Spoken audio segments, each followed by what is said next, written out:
Go ahead. Thanks, Jen. The Build Back Better plan's price tag is being described as incomprehensible by Congresswoman Abigail Spanberger, a Democrat. And Lindsey Graham says that he has heard from the CBO that they're going to do an alternative cost estimate and that it's going to cost more and add more to the debt. So is there any thought around here to maybe waiting for Build Back Better until a month that you don't have this big miss in the jobs report? There's a lot of things gathered into that question, so let me do the best I can. Let me do the best I can for you here. In terms of the report of a new CBO, that is not exactly how it works. There has been, and let me just start with the irony here, that there's an irony that a number of Republicans who forced an unpopular tax giveaway to the rich that increased our debt by $2 trillion, and certainly didn't ask for a score for a continuation of that legislation that did add to the deficit, are now asking for a score, an additional score, post this bill being concluded for something that isn't even going to be law. They're asking about a potential continuation of these components of the package that, again, the president has said he would pay for.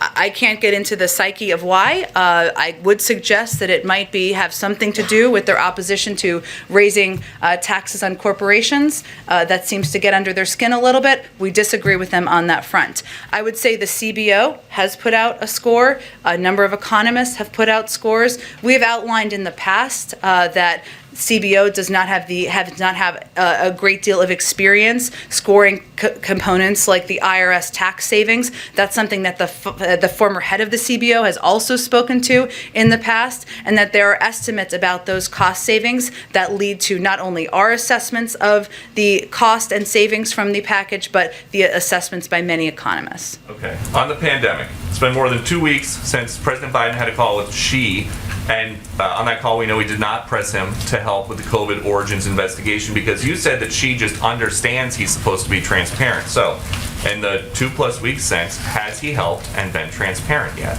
I don't believe that's exactly what I said. I believe what I said is that we have pressed for this repeatedly. We will continue to, and we'll continue to do that at a range of levels. I don't, unfortunately, have any updates on the participation or willingness of the Chinese to add and provide additional data. Can I provide one other update to you, since you asked me about crime yesterday, and I have a little more information for you? About crime? My question was about Xi. Well, you asked me a question about crime yesterday. Okay. So I was going to give you a little extra information. I followed up for you, Great. Thank Peter. So I would note what should have added yesterday, but I learned afterwards, is that the Justice Department, the FBI, and the federal law enforcement have been in contact with jurisdictions where we have seen this high level of retail theft. So, for example, in Los Angeles, we've seen a rash of robberies. The FBI is providing assistance to a multi-jurisdictional task force led by the LA Police Department. I'd also note that on top of that, the Department of Justice announced last week that San Francisco, where a number of high-profile retail thefts have happened, will get money to hire 50 more police officers through the COPS program that the president has championed. That came as part of nearly $150 million in similar grants nationwide. So just a few updates for you. Thank you for that. We will include that in our I look coverage. forward to seeing it on Fox later today. It's on Fox right now, I Okay, think. I bet it is. One more topic to follow up on some of the questions from earlier. The president was hoarse and coughing today. A lot of people in the workforce are encouraged not to go to work if they are exhibiting those symptoms, even if they are fully vaccinated. So are the rules different for the president?